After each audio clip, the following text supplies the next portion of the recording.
ఎంత ఇస్తాను తీసుకో, డిగ్రీలో ఎంత ఇస్తాను తీసుకో, నీ పిల్లని చదివిచ్చాక అక్కడ బాబు కట్టించిన దానికి ఉద్యోగానికి పంపించు, పక్కన నేను కూడా 100 బిల్డింగ్లు కట్టిస్తున్నాను, వేరే వాళ్ళకి పర్మిషన్ ఇచ్చాను, ఆ ప్రాంతం డెవలప్ అయింది కాబట్టి నా పేరు చెప్పుకొని మాత్రం అడగట్లే అక్కడ, నువ్వు బతుకు అని చెప్తున్నారు ఇక్కడ.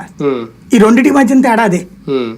రేపు అక్టోబర్లో రాబోతున్న అదే 1వ తారీఖు 2వ తారీఖు అన్నారు మద్యం పాలసీ టీడీపీ ప్రభుత్వాన్ని అధికారంలో తీసుకొచ్చిన మందుబాబుల కోసమా లేదంటే రాష్ట్రంలో ఆదాయం పెంచుకోవడం కోసం?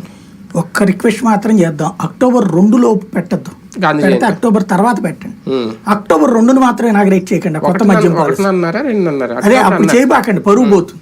పెడితే నవంబర్ లోనే పెట్టేయండి కావాలంటే, అక్టోబర్ లో పెడితే అదే సెప్టెంబర్ లోనే పెట్టేయండి పర్లేదు.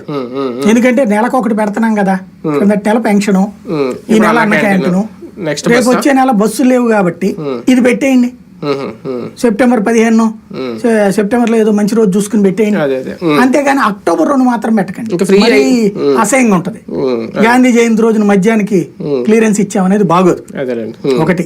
రెండోది రేటు నేను అనుకోవడం ఏంటంటే 200 రూపాయలు ఉన్నటువంటి బాటిల్ 80-100 రూపాయలకి ఇప్పిస్తానికి ట్రై చేస్తున్నారు క్వార్టర్లు అని చెప్తున్నారు. ఏది ఇప్పుడు రన్నింగ్ లో ఉన్నటువంటి ఓల్డ్ బ్రాండ్, ఇప్పుడు రన్నింగ్ లో